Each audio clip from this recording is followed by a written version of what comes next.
6 thói quen ăn uống âm thầm hủy hoại sức khỏe của bạn, bỏ ngay để đề phòng ung thư. Không chỉ riêng chế độ ăn uống mà những thói quen ăn uống hàng ngày cũng ngấm ngầm gây ảnh hưởng xấu đến sức khỏe của bạn.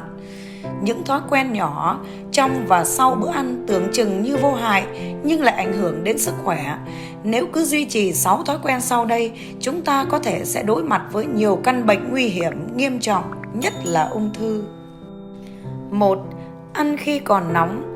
Theo quan niệm của nhiều người, ăn ngay khi món ăn vừa nấu xong còn nóng hổi thì mùi vị sẽ thơm ngon, dạ dày và đường ruột cảm thấy ấm hơn, đặc biệt là những ngày trời trở lạnh. Nhưng trên thực tế, Cơ quan nghiên cứu ung thư quốc tế thuộc Tổ chức Y tế Thế giới WHO đã công bố một báo cáo nghiên cứu ăn thức ăn hoặc đồ uống nóng trên 65 độ C có thể gây ung thư. Khi ăn những món có nhiệt độ cao hơn 65 độ C, nhìn chung bạn sẽ bị hỏng lưỡi và không cảm thấy đau rát ở dạ dày. Tuy nhiên, dạ dày của bạn thực sự cũng đã phần nào bị hỏng.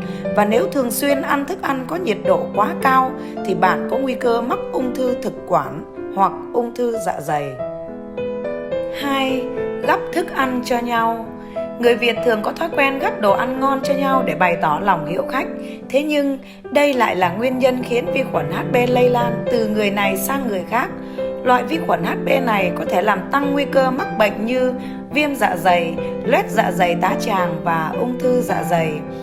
Đối với những người đang trong quá trình điều trị bệnh dạ dày thì việc lây nhiễm vi khuẩn HB sẽ khiến tình trạng bệnh trầm trọng hơn. Vì vậy, bạn không nên dùng đũa gắp thức ăn hay chung bát ăn để phòng ngừa tác nhân gây bệnh. 3. Uống nhiều rượu trong bữa ăn. Để thiết đãi khách hay ăn mừng, trên bàn tiệc của một số gia đình không thể thiếu rượu. Chúng ta có thể uống ít rượu để kích thích vị giác, nhưng nếu thường xuyên uống quá nhiều, chúng sẽ gây hại đến sức khỏe của bạn. Tạp chí khoa học hàng tháng của Anh đã chỉ ra rằng rượu có liên quan đến ít nhất 7 loại ung thư như ung thư hầu họng, ung thư vòm họng, ung thư thực quản, ung thư gan, ung thư ruột kết, ung thư trực tràng và ung thư vú.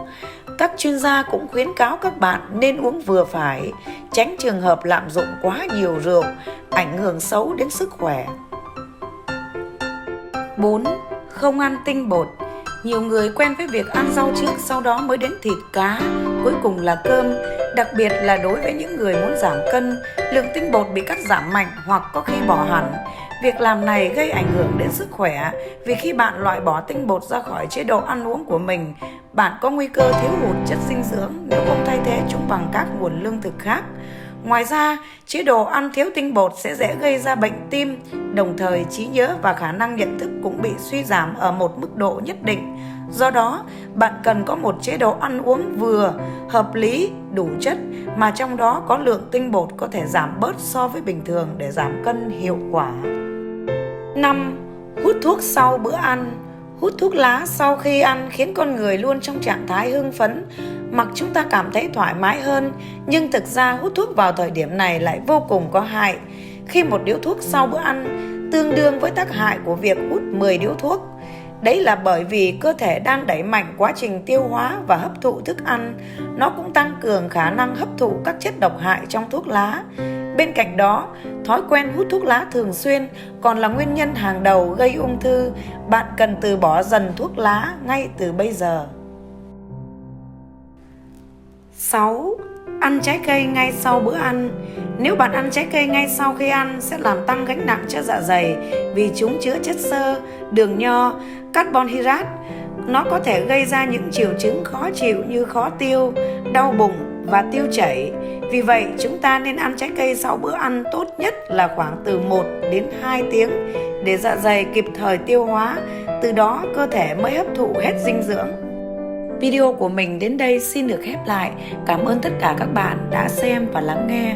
Đừng quên nhấn like, share, đăng ký ủng hộ kênh để cập nhật nhiều thông tin mới nhất nhé.